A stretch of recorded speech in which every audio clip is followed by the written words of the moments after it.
Olá a todos, bem-vindos a mais uma 100%, na sequência em que a Inês vai entrevistar o pai. Tu tens vários negócios. O teu primeiro foi a Net Sigma. Não foi. Não foi, filha. Essa primeira empresa foi, mas como sabes, o pai começou mais cedo. O papá já pagava impostos antes de ter a primeira empresa. Na altura, acho que agora também há recibos verdes, e eu trabalhava para os médicos do Hospital de Castelo Branco, do Serviço de Urologia e de Gastro, e para outros, e tinha outros clientes, outras empresas, e passava recibos verdes, mas a primeira empresa foi a Net Sigma, foi. Como é que surgiu aí? Imagina, tu desde pequeno, tu desde os 14, Sim. que já ganhavas o teu dinheiro, Uhum. mas como é que surgiu, e tu gostavas de programação e assim, mas como é que surgiu a ideia de criar a Net Sigma? Bem, filha, a ideia de criar a Net Sigma, ela, a ideia veio muito cedo, veio quando o pai conheceu o doutor Fernando Jorge, que já foi meu entrevistado aqui no A 100%. Quando o papá conheceu o doutor Fernando Jorge, o pai tinha talvez 19 anos, e ele foi assim a primeira pessoa que, que me disse claramente que não havia limites, não havia limites, não havia impossíveis. E disse-me que se eu tivesse alguma vez alguma ideia de criar um negócio, para ter com ele, para conversar, e que ele me apoiaria a 100%. E foi isso que ele fez. Porque depois, quando a ideia surgiu, quando o pai teve a estudar no Instituto Politécnico da Guarda, no IPG, na Escola Superior de Tecnologia e Gestão. Um, E quando o pai entrou em 1991, a escola, o Politécnico eh, era um fantástico Politécnico, mas era muito limitado em termos de equipamento informático. E na altura, o pai tinha, sentiu a necessidade de fazer alguma coisa lá no Politécnico. Pronto, e foi aí que o pai fundou o Núcleo de Ciências da Computação do Instituto Politécnico da Guarda. Eu fui o fundador e primeiro presidente do núcleo. E nesse ano, no ano de 94 ou 95, no ano 95, esse núcleo de ciências, acabei por, nesse contexto, havia as eleições para o presidente do Politécnico, e o pai, como presidente do núcleo, foi falar com os dois candidatos. Um candidato nem quis receber nem me quis receber. Porque eras muito novo? Não, filho, não sei porquê. Aliás, eu até sei porquê, porque havia a sensação clara de que o outro candidato, o que me recebeu e com o qual eu conversei, que não tinha hipótese nenhuma de ganhar. Não tinha hipótese nenhuma de ganhar. Porque ele era primo de um antigo, eu penso que até foi o primeiro presidente do Politécnico da Guarda. E pronto, e ele teve problemas com a justiça, e então, como este candidato era primo dele, muitas pessoas, aliás, o outro candidato estava muito convencido que ele não tinha hipótese nenhuma de ganhar. Mas o que é um facto é que o pai foi tentar falar com o candidato, eu já não me lembro como é que ele se chamava, e ele não recebeu o pai, e depois quando eu fui tentar falar com o outro candidato, que era meu professor, o professor Bento Leal, ele recebeu-me, e eu disse: olha, professor, eu sou o presidente do Núcleo de Ciências, eu gostaria de saber qual é o seu programa, e o que é que os cursos de ciências beneficiariam se o professor fosse o próximo presidente. E ele conversou comigo, explicou-me o programa dele, e ele próprio disse-me: Afonso, mas sabe, não é muito provável que eu possa ganhar. E eu disse-lhe assim: sabe, professor, com a sua honestidade, com o seu profissionalismo, e com a sua entrega ao curso de ciências, eu acredito que estão reunidas as condições para que o professor possa ser o próximo presidente. Afonso, você é um positivo.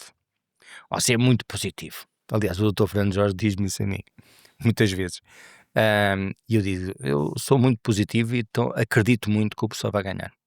Agora, o professor assume o compromisso de que vai melhorar as condições para os alunos de Ciências da Computação. Eu assumo o compromisso. E ele ganhou as eleições. No dia, mas ele não sabia. Ele não tinha hipótese, ninguém sabia, não? Eu também não sabia. Eu sei é que fizemos um trabalho extraordinário, e o professor Bento Leal acabou por ser o presidente do Politécnico. Só que depois vieram as retaliações. E o papá estava no último ano, só faltava um semestre para acabar o curso, e eu tinha feito uns exames. Eu estava no ano anterior eu tinha feito uns exames de terceiro ano que não podia, chama-se congelamento de notas, não é?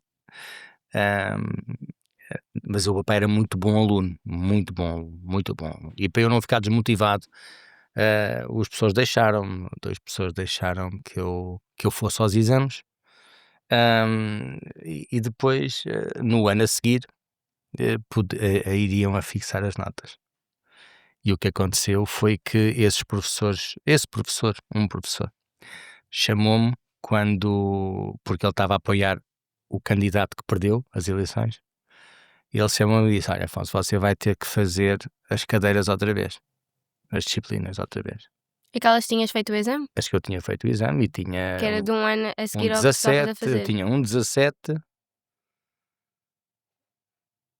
2 17 e 1 15. Eram 3 cadeiras. E ele disse: olha, você vai ter que fazer as cadeiras outra vez. E não faço não, professor. Ai, faz. Não faço, eu não faço. Mas não faz porquê? Porque eu não faço, eu já fiz. Não vou fazer outra vez. Mas Afonso, mas você vai ter que fazer porque senão não acaba o curso, professor. Eu não vou acabar o curso. Não vai acabar, não vou acabar o curso. E nesse dia eu decidi abrir a empresa. Eu disse-lhe que não precisava do curso para ter sucesso. E pronto, e aqui estou eu, com 53 anos, sem ter terminado o curso, com várias empresas espalhadas pelo mundo e com clientes em mais de 50 países. E tu gostavas de voltar ao Politécnico e de acabar o curso? Sabes que o pai é convidado muitas vezes para ir ao Politécnico da Guarda, tem muita consideração por mim. O pai diversas vezes palestrou no Politécnico da Guarda sobre empreendedorismo, e portanto, e já me propuseram: Afonso, venha acabar aqui o curso, será fantástico para nós. Eu disse: pá, não, já passou o tempo. Tenho muito orgulho, adorei a escola, adorei. A única coisa que não gostei foi desse professor chamado Luís Filipe, que ter feito o que fez. ter feito o que fez. E tu, esse foi um desafio. Quer dizer, não foi. Foi um desafio, Sim. vá.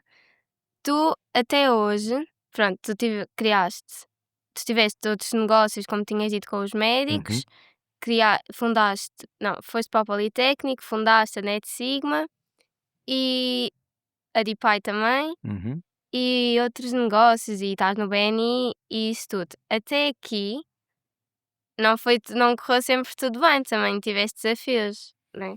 Ó, filho, há sempre muitos desafios, mas sabes que o pai tem assim uma forma muito peculiar de encarar os desafios. E há pouco tempo eu ouvi uma frase que amei, que diz assim: umas vezes aprendemos e outras vezes vencemos. E essa sempre foi a minha forma de ver as coisas. Eu nunca pedi, eu sempre aprendi. E outras vezes venci, muitas vezes. Então há desafios, há assim de hum, perder. Tu Eu aprendes sempre alguma posso, coisa sim, e aprendo sempre alguma coisa, mas posso partilhar contigo que assim ah, a aprendizagem mais dura foi com a Danone. eu lembro-me, eu era pequenina, nós chegámos a ir lá. Sim, o pai desenvolveu um sistema, juntamente com o tio Rui, lá na Net Sigma, não é?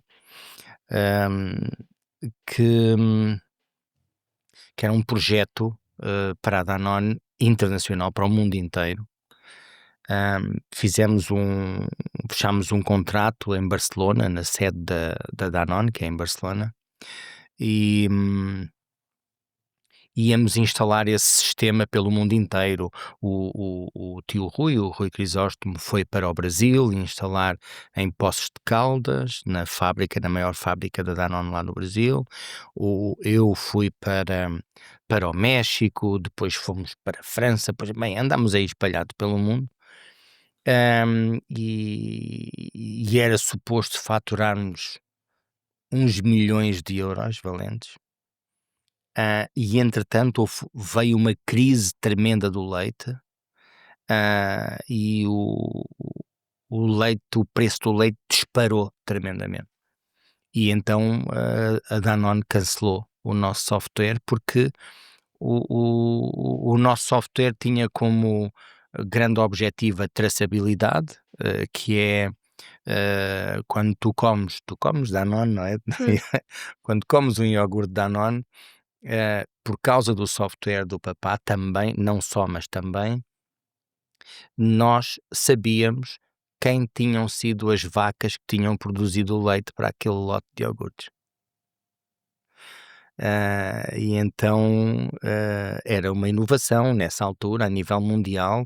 Eu sei que eu não posso entrar em detalhes, mas houve um grande problema europeu por causa de Chernobyl, em que foram chamados os grandes players do mercado da alimentação a uma reunião a Bruxelas, e a Danone foi a única que em menos de 30 segundos conseguiu demonstrar que nenhuma vaca tinha comido aquele, aquela lucerna do norte de um determinado país que tinha sido afetado pelas radiações. Então foi espetacular, mas depois um objetivo era a traçabilidade e o outro era conseguir reduzir os custos de produção para o produtor, isto é, em vez de aumentar o preço do leite, eles conseguiam diminuir o custo ao produtor para produzir o leite. Então, conclusão, o que sobrava era mais, o lucro era maior. Só que com essa grande crise, os produtores não quiseram saber mais de software nenhum, de coisa nenhuma, queriam era que a empresa pagasse mais pelo leite. E então cancelaram o nosso contrato e foi muito duro, porque nós já tínhamos feito investimentos na empresa a contar com esse dinheiro. Então tivemos uns 10 anos para recuperar desse problema grave. Mas foi um aprendizado, porque não podemos, sabemos que há linhas nos contratos que permitem que as empresas possam rescindir o contrato. E nós fomos demasiado positivos. Então esse provavelmente foi assim, foi o aprendizado mais difícil. Foi esse que mais me custou. Tu, como estavas a dizer há bocado, vocês iam levar o software da Danone pelo mundo todo, iam para vários países e não sei... O nosso software instalaram os produtores de leite de imensos países, filha, imensos países. Tu viajas muito. Viajo muito. Tu não te cansas de viajar? Por exemplo, há pouco tempo foste para a Austrália e para os Emirados Árabes. Uhum. Tu fazes... E também vais muito para o Brasil, este ano foste para o Peru, vais para o Japão também. Tu não te cansas de viajar tanto? Assim, se eu me canso, eu canso, mas sabes que também acaba por ser super gratificante, porque tu lidas com outras culturas, conheces outras pessoas, pessoas com desafios diferentes, que no meu caso específico eu acabo por partilhar técnicas, acabo por partilhar hum, aprendizagens minhas do meu percurso como empresário, com muitos empresários em culturas diferentes, em continentes completamente opostos. Estamos a falar do continente americano para o continente asiático. Eu vou agora para o Japão, vou de hoje a 8 para o Japão e vou falar sobre saltos 10 times jumps, são saltos de 10 vezes, isto é crescimento sem limites. E também vou falar de liderança invisível, que é o título do meu próximo livro. A solo, o meu primeiro livro a solo é Isso eu não sabia. a liderança invisível. Vou falar sobre liderança invisível em Tóquio para todos os diretores executivos do Japão, que no dia 9, dia 8 vou estar a falar para empresários japoneses sobre mentalidade de crescimento, crescimento sem limites, saltos 10 vezes. Então, se eu me canso, eu canso-me, mas depois é muito gratificante, porque eu também aprendo muito com esses empresários. Nós aprendemos com perguntas, sabes? O pai aprende muito com perguntas. É incrível. Eu acho que a coisa mais poderosa são as perguntas. São as perguntas, porque sempre que nós damos oportunidade a nós próprios, nós surpreendemos-nos. Se tu te interessares muito por um tema e te debruçares sobre esse tema e te interessares verdadeiramente sobre esse tema, tu vais te surpreender com a capacidade que nós temos. Nós, você, aí, todos temos superpoderes. Então, é gratificante porque quando me fazem perguntas, eu começo a pensar, a associar as coisas todas que já aprendi e tal, os conceitos que já li, os livros que li, para tentar dar uma resposta que possa efetivamente ajudar a outra pessoa. É gratificante por isso, olha, e é gratificante porque eu agora fui para a Austrália, para a Conferência Internacional do BNI, e eu fico muito, mas muito, mas muito feliz quando vejo que há 8 anos, ainda tivemos aqui também neste a 100% a Sidónia e o Brito, quando há 8 anos nós fomos para o Brasil, para expandir o networking profissional pelo sul do Brasil, E tu sabes que o pai nunca tinha ido ao Brasil. Ele foi lá a primeira vez, foi já para começar E agora vais o todos os anos para aí BNI. umas 4 ou 5 vezes. Sim, que sim. E quando começámos lá era zero. Nós tínhamos uma rede de contactos de 0 pessoas. Zero, no sul. Este ano vamos vamos terminar o ano com 7.000. O Brasil todo atingiu a semana passada 20.000 membros. O Brasil foi o país do mundo que mais grupos de empresários dinamizou nos últimos 12 meses. Mais do que a Índia. A Índia cresceu mais, mas nós lançámos mais equipes. E também ninguém no mundo lançou mais equipes do que ninguém no mundo, sem ser um país, não é? Lançou mais equipes do que nós no Sul, porque só este ano lançámos 52 equipes, 52 grupos BNI, crescemos 2.000 membros líquido, 2.075 membros, crescimento líquido, e mais nenhum outro grupo de franquias no mundo cresceu sequer parecido connosco. Então quer dizer que essa viagem custa tremendamente, foram 21 horas praticamente diretas, foram 7 horas daqui para os Emirados Árabes, daqui para o Dubai, Dubai 1 hora só, e 1 hora depois já estava a apanhar o avião para Sydney com mais 14 horas, entendes? Portanto Depois as diferenças de horários e também. depois das diferenças de horários, eu cheguei lá, a recuperação foi super lenta, eu cheguei às 7 da manhã a Sydney, nós chegamos às 7 da manhã a Sydney, e eu só recuperei na terça-feira. Domingo, segunda, terça-feira.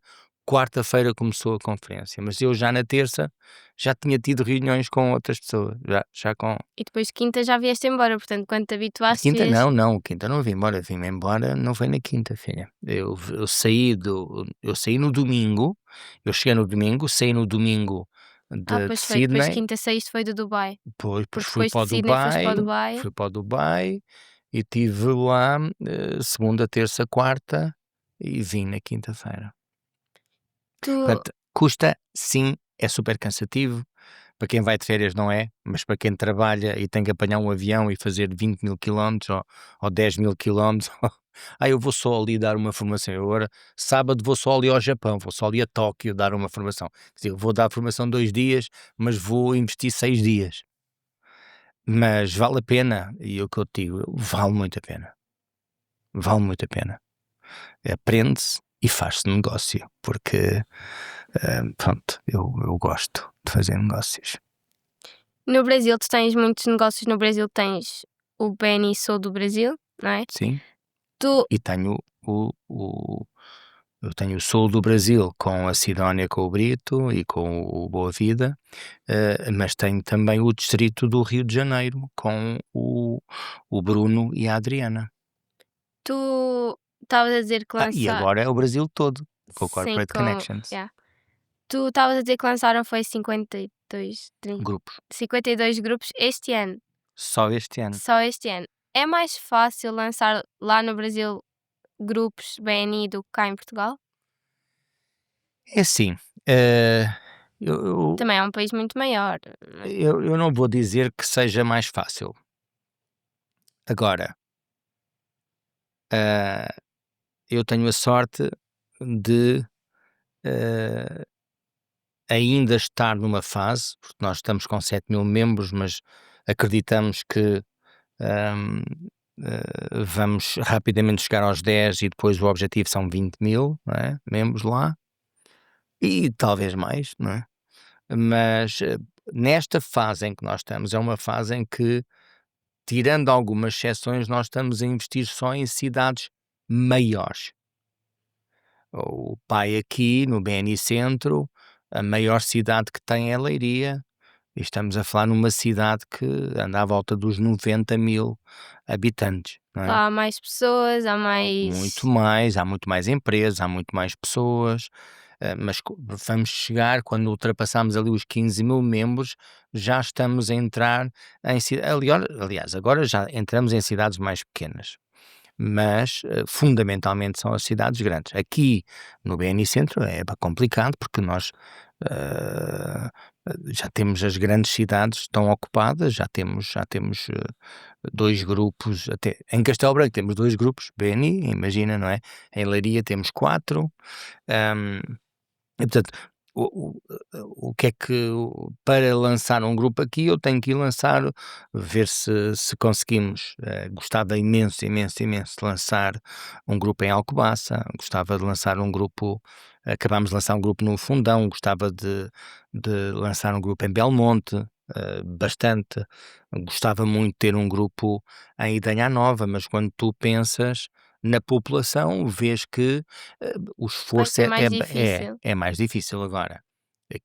A minha convicção é que o empresário brasileiro e o empresário português, ambos têm imenso potencial. Agora, também é certo que, pela minha experiência, filho, eu tenho visto que o empresário brasileiro investe muito mais em desenvolvimento pessoal do que o empresário português. Assim, na média. Portanto, acabo por dizer assim: pode ser mais fácil lançar grupos no Brasil, porque as pessoas valorizam mais, entendes? Do que aqui. Do que aqui. Valorizam mesmo muito mais. Aqui acontece muito nós temos empresários que dizem assim: não, eu já tenho negócio suficiente, eu não quero mais. Está confortável. E quando sou eu, e quando eu convido alguém, naturalmente são pessoas que eu tenho em consideração, mas eu digo assim, pá, se está bem assim, vende. Se está bem assim, venda, porque daqui para a frente é sempre a cair.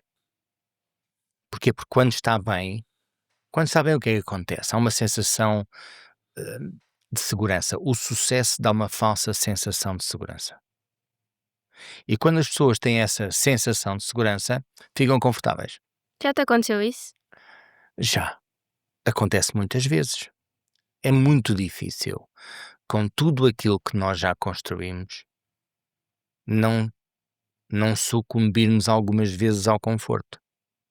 Mas depois vêm os nossos mecanismos. O mecanismo que eu tenho que me tira do conforto é que eu não vou dizer que anualmente defino objetivos doidos, Sim, mas tens os teus objetivos. mas porquê? Porque é que eu não digo que é anualmente? Porque às vezes é semestralmente. Porque esse é o meu mecanismo. Eu defino coisas doidas. Imagina, agora estamos super bem e eu agora a Sidónia, nós vamos investir imenso num novo negócio a começar do zero para todo o Brasil. Imagina. Não é fácil, não Pois é? não. Porquê? E porque é que eu preciso disso? Porque eu não posso estar na minha zona de conforto. Eu E tenho que até sair na porque zona de nenhum conforto. de vocês mora lá, vocês vão lá. Sim, nenhum de nós. Está mais ou menos sempre lá algum, mas Todos os meses está lá um de nós, não é? Todos os meses um de nós está lá. Agora, mas vê, está a correr tudo tão bem, está tudo tão gostoso, como dizem no Brasil, está tudo gostoso, e agora vais complicar? Vou, porque eu prefiro ser eu a complicar do que ser o mercado a complicar a minha vida. Entendes? Então eu complico, eu não complico, mas eu defino metas muito doidas, desafio-me tremendamente, tremendamente sempre. Hum, e portanto é isso, é assim. Não, eu sinto conforto, eu sinto, mas desconforto-me rapidamente. Eu saio da zona de conforto com os meus mecanismos. então, e o que é isso de definir um objetivo doido? Como estavas a dizer, que assim sais da tua zona de conforto, tipo de objetivos é que tu, por exemplo, esse projeto que estavas a dizer agora, Uhum. Um objetivo doido é assim, é um objetivo, ele só é doido se há uma regra que é a regra dos 4 Cs. Diz assim: Tu defines um objetivo e depois fazes estas 4 perguntas. Primeiro C. Tu confias que vais conseguir? E se o objetivo for doido, qual é que tu achas que é a resposta? Tu confias que vais conseguir? Não. Não. Portanto, a resposta é não. Acertaste. É não. Se for sim, já não é doido. Porque já estás confiante que vais conseguir Exatamente. alcançar esse objetivo. Portanto, primeiro C. Tu confias. Segundo C. Tu tens capacidade. Talvez. Ora, talvez é o quê? Há uma dúvida. Ah, A tua resposta é não. sim. Compreendes? Porque se tu tivesses capacidade, dizes sim. Só- E é logo. Só que não tens, porque é assim. Senão não é doido. Senão não é um objetivo impossível. Entendes? Porque se tens capacidade e confias, não é. Então é assim. Continuas na tua zona de Tu conforto. não tens capacidade e nem confias. Agora, vem o terceiro C. Se tu definis esse objetivo, tu assumes o compromisso de fazer tudo o que é preciso para que isso aconteça? Sim. Viste? Dúvida zero. Tu respondeste rapidamente. O nosso ADN está aí bem. Claro que sim. Assumo o compromisso. Eu assumo o compromisso. Acabei de definir um objetivo. Pá, eu não tenho capacidade, eu não confio, mas eu assumo o compromisso. Que é uma coisa que tu queres fazer e vais lutar para alcançares. Sem dúvida. Agora vem o quarto C. Tá? E o quarto C é: tens coragem para isso? Sim. Viste? Rápido também. Então é assim: é não, não, sim, sim.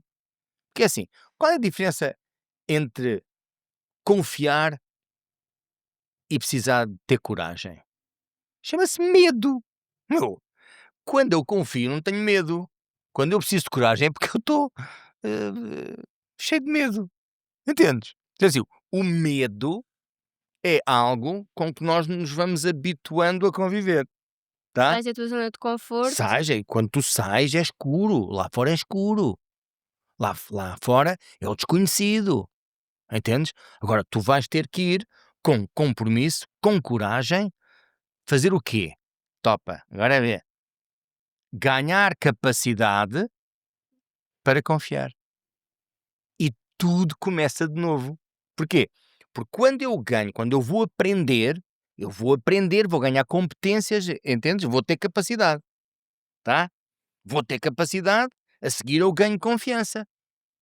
Sabe o que é que acontece quando tu tens capacidade e ganhas confiança? Já não estás fora da zona de conforto. Essa passou a ser a nova zona de conforto. Entendes? Agora, quanto tempo vais ficar ali? Bem, tu vais ter que ficar ali naquela zona de conforto tempo suficiente para formares a tua equipe, entendes? Para que eles possam continuar nisso. E tu já Já vais tens ter. outro objetivo. E Exato, volta tudo de novo. exatamente. Então são esses ciclos. Aliás, houve um a 100% em que eu falo exatamente dos 7 mecanismos para o sucesso e eu falo um pouquinho nisto. Entendes? Portanto, é isso. Definir um objetivo impossível, Para eh, ele se tornar possível. eh, digamos, ok, sim, mas a questão é super importante. Porque a seguir tu assumes o compromisso e tens coragem, certo? E depois? Bem, e depois tu vais ter que olhar para o teu negócio e encontrares o caminho. E o que é que acontece no teu negócio? Em todos os negócios? Chegas é a regra de Pareto, que diz assim: 80% do seu resultado vem de 20% do seu esforço. E agora vou dizer isto ao contrário, que é para doer, que é assim: 80% das coisas que nós fazemos só dão 20% do resultado. Espera aí, então isto, o que é que isto quer dizer? Bem, isto quer dizer que se tiveres coragem e assumires o compromisso de definir um objetivo muito doido, tu vais olhar para o negócio e vais encontrar os 20% que realmente importam. Entendes? E tu vais fazer mais desses 20% e menos dos 80%. E é aí que tu consegues encontrar uma uma forma de atingir esse grande objetivo. E a resposta já está dentro de nós. Normalmente já está dentro de nós. Tá? Então é muito interessante. Fazendo esse exercício, porque assim, atingir um objetivo maluco, doido, para fazer isso não é só fazer mais do mesmo. A fazer mais do mesmo não se atinge um objetivo doido. Tu tens que fazer algo diferente. Por isso é que quando nós definimos objetivos que não são doidos, não saímos da zona de conforto. E quando nós não saímos, a concorrência está a sair. E quando a concorrência sai da zona de conforto, surpreende o mercado. E quando a concorrência surpreende o mercado, nós ficamos para trás. Portanto, é das duas uma. Está confortável, está bom assim, então venda ao negócio enquanto é tempo. É isso que eu costumo dizer. Obrigada por terem assistido a este episódio e espero que esta conversa vos tenha servido de motivação.